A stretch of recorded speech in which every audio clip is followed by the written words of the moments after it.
Hey everyone, Steven Shinder reviews in video form, and here we are with my final review of this season of The Acolyte. And I do feel like I have to say season instead of series because it feels like they left the door open, which I honestly expected as we're getting closer and some headlines and whatnot were coming out, interview quotes. But I don't know what the viewing figures are like, so I don't know if we will get a second season of this. But yeah, I actually did a review of this with my friend Mr. Multiverse, which is up on his Patreon. So the two of us discussed the finale and the show overall together. I'll put the link in the description. But just to sort of complete this video series on the Acolyte that I have on my own YouTube channel, I'll add that this series, this finale, I guess is like a 6 out of 10 for me. This finale is titled "The Acolyte," just like the show, which I kind of predicted. The longer that it went without a title after airing. But yeah, sleeping on it and talking about it again now, I feel like the show didn't really do much for me overall in the end. I see people saying it stuck the landing. I'm happy for them, glad that they enjoyed it, but the show just doesn't really resonate with me all that much. There are interesting ideas, and again, I'm assuming that you all saw the finale. The whole thing about Soul doing these questionable things and the twins wanting him to face justice. And yeah, I know he says that they're not really twins, they're the same person, and it really makes me think that maybe Soul would really not feel comfortable about like the clone troopers in the prequel era, or maybe he would because they're not force sensitive, so I don't know. But a Jedi who did the wrong things and instinctively acted on emotion when things could have gone better, and then having to face the consequences, and then the Jedi Order having to be basically reviewed by the Senate, or they're to so they could see if the Jedi Order as an organization is worth still having. Like, all those sound like great ideas on paper, and like, honestly, I wish there was more of that. I mean, I know they it feels like they really stretched the Soul stuff really thin across these episodes. And yeah, in this finale we see what's got to be Darth Plagueis. It would be weird if it isn't. And yeah, I don't know. Like, I feel like the characters of this show, I've talked about how the acting has felt kind of with some of these characters. So I don't really buy into Oja's fall and the switcheroo that we have here at the end, and the memory wipe. I really don't like the memory wipe. It can be eye rolly in a lot of fiction stories. And I suppose there is a question of whether it is truly a fall to the dark side, or if Oja could be playing the long game, trying to take down the Sith from within. Like, maybe she's aware of Chimere's master being Plagueis, if he is even the master, or that Plagueis is watching them, and maybe she's trying to sneakily take down both of them. Like, I think that would be a fascinating story. I don't know if that's the intention, though.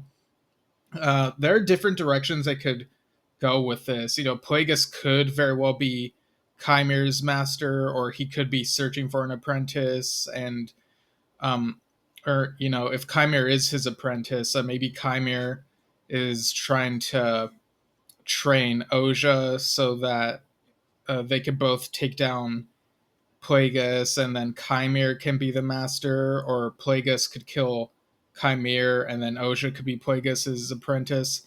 Messy stuff like this, it's not new for Star Wars. We've seen it with Palpatine. He had two apprentices before going on with Vader. And even during the Clone Wars, he had the thing with Dooku training Ventress, and then Palpatine suspecting something, so he orders Dooku to kill her, and then she trains Savage Opress. Savage pretends to be Dooku's apprentice, and then later teams up with Maul. So there's been all sorts of messy stuff like that, and it wouldn't surprise me. And Leslie Headland, I think, has said in an interview recently that she has an idea of how this connects to the whole Plagueis and Palpatine thing, and that's messy. So I am curious about that story, but at the same time, I don't know if if this does have a second season and it does explore all that. I don't really have much confidence that it'll be told in a way that satisfies me personally. And it kind of baffles me. Like, Plagueis is a character that a bunch of fans, maybe not most fans, but a good number of fans, enough to have speculated as far back as the Force Awakens marketing that maybe Snoke is Plagueis. Like, they know that people have been wanting to see Darth Plagueis in live action. So it's kind of strange how they wouldn't just have Plagueis come into a series like right out the gate. Like, they just saved him until midway through this finale. He's just lurking in the shadows and whatnot. And it felt really strange where they placed that cameo. And now a bunch of people are saying, "Oh, this is the best thing ever, this cameo." And it's like, "Oh, okay, I guess people just care about Star Wars cameos." Like, it would have been nice to have more of Plagueis, but in something that's a bit more focused on him and his machinations. So I feel like the story of Darth Plagueis, um, it could be an interesting direction for the second season, tying into all this other stuff we've seen. But it's so weird. This finale feels like it teases an interesting direction, and it's like, okay, but why couldn't the whole show have just been an interesting direction? And again, I'm speaking for myself. I know other people really loved this season. In terms of the idea of Plagueis training a young Palpatine, I feel like if a show were to focus on Plagueis, I wouldn't want Palpatine to appear or be hinted at until the very end. And I wouldn't really have confidence in a Palpatine series unless it were Andor level of writing. Because I think under, like, it is possible to sort of ruin some of the mystique of the character. But if you do have Andor tier level writing, then you could have some interesting like political maneuvering and stuff like that. And obviously, like, recast Palpatine, don't de-age or anything like that. But yeah, I don't know how excited I would be with a season on Plagueis, given that this show sort of left me feeling kind of like, structurally, in hindsight, I've been saying now and then that the events do feel like they could have just been condensed into a movie. I can also see how certain episodes, maybe making episodes an hour long would have benefited the show if certain episodes were combined together. Episodes 3 and 7, they're both the flashback period. They should have just been one episode. Episodes 1 and 2 came out at the same time and pretty much could have just been one episode. 4 and 5, combine those, and then 6 and 8 could be the finale. So you got four hour long episodes there, more or less, and then you could have a few more episodes focusing on this other stuff, with how does Plagueis fit into all this, maybe 8 episodes or 12 episodes like Andor. So I don't know, it really feels like this was too drawn out the way that it was structured, at least from my perspective. And I know there are people online who are saying, "Oh, they ruined Plagueis's placement in the timeline. And folks, Plagueis, his history in Legends is not the same as in canon, so they could just move some of the events with Tenebris and whatnot like earlier in the timeline. I do remember Plagueis was mentioned in the Tarkin novel from 10 years ago, which itself sort of referenced the Darth Plagueis novel. You know, it was by the same author, James Luceno. And from what I understand at the time, that Tarkin novel was written under the impression that it would be in the same continuity as the Plagueis novel. I vaguely remember, it's been forever, so I could be wrong, that it might have alluded to Palpatine being the one who killed Plagueis, but I wouldn't be surprised if future content might sort of retcon and disregard that little bit and make it more complicated. So maybe uh, Chimere or maybe even Oja kills Plagueis or something. Uh, because in Revenge of the Sith, Palpatine, you know, the intention is that it is Palpatine who killed Plagueis, but he never specifies that within the film. He specifies it within the novelization, but the novelization doesn't always get the final say. So I wouldn't be surprised if that were sort of remixed, reimagined, and whether I'd like it would depend on the execution. And you know, like I said, the this season of the Acolyte, it had interesting ideas. You know, we saw the bleeding of the crystal. I thought the visual of the blade changing colors was interesting, but I'm not really sure that I buy into the fall and the switch and stuff like that. Um, so the execution fell short for me in places, and the cameo at the end with Yoda, like where we just see the back of his head. You know, why even include him at all if it's just going to be a big fat nothing? Like, oh, okay, I guess, you know, maybe they want to remind people that Yoda is the keeper of conspiracies. If you've read the High Republic stuff, you would, you know, that's a whole thing there. Um, but yeah, I don't know. This might be my least favorite live action Star Wars series, even below Book of Boba Fett. Because I at least had a bit more fun watching Book of Boba Fett in some places, but with the Acolyte, you know, it's not the worst thing ever. It's not like Star Wars is dead or whatever, like, you know, all the hyperbole out there. It just didn't do much for me. You know, it did a lot for other people, but you know, people are all different, I guess, and I'm just not one of the people who enjoyed it as much. Now, there are some bad faith arguments online which really make it difficult for people to take negative criticism of the Acolyte seriously. You got the silly criticisms, like, which when I watched this finale and yeah, that line, I'll see you in hell, I knew right then and there that people online were going to be stupid and be like, why are they saying hell in Star Wars when it's in the first two movies? A New Hope, Empire Strikes Back, Han Solo says it in both. I was reminded that Owen says it in A New Hope as well. Finn said it in Force Awakens. So, yeah, all that's just off the top of my head. And really, everyone's overthinking the etymology of these words. Like, you have all these words that are in English, and in our world, they have their history of how those words came about.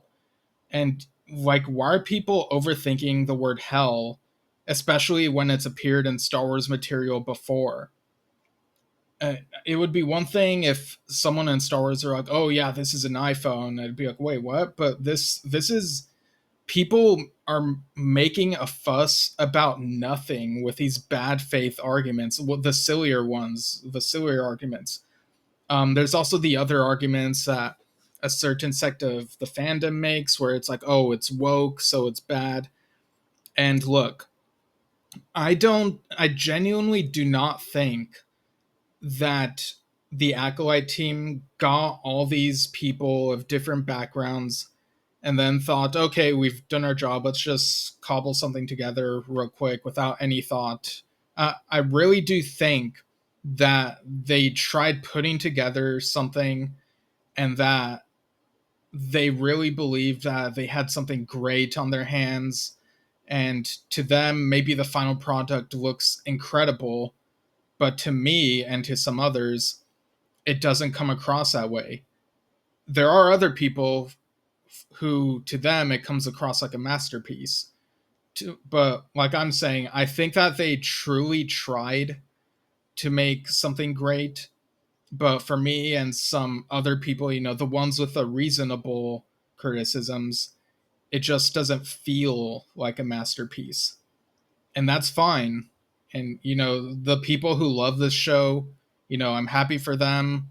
I don't like when some who love the show act like those who didn't like it just didn't get it, or like it's not like that for everyone. For me, it's I do get it.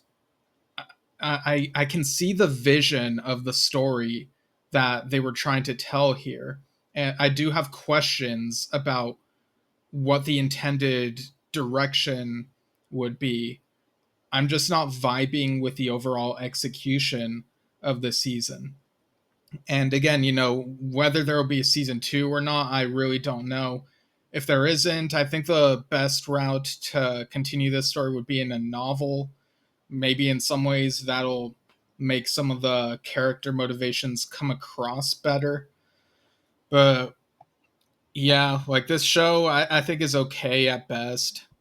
Um, I don't really feel all that encouraged to do a chronological watch through of on screen Star Wars content. I did that a couple times a few years ago, and beginning with the Phantom Menace, it's not too big of an ask, but to begin with the Acolyte, I think is a bigger ask for me. Will that change over time? I don't know, but we're also getting a lot of on-screen Star Wars content, so it's gonna be tough to do a whole chronological watch through as more things come out. Um, but yeah, anyway, in terms of Star Wars content, we're still gonna get some more. I saw that in about a month, we're getting more episodes of Young Jedi Adventures. And it's not the most groundbreaking show, it's aimed at a much younger audience, but it is kind of a nice comfort show to just put on in the background. And, I don't memorize like every single thing when I watch it, but when I am watching it, I feel like, this is kind of a nice thing to have like made for kids. So there's that, and obviously, novels, comics. Some are hit and miss, and we're getting Skeleton Crew at some point. I don't know exactly when. Um, I really hope that that one is really good. The premise sounds similar to Star Trek Prodigy. Some people point out, and season 2 of that really set the bar high. So hopefully, I enjoy Skeleton Crew nearly as much as Prodigy. But beyond those space shows, there are other shows and whatnot. Cobra Kai is finally coming back tomorrow, season 6.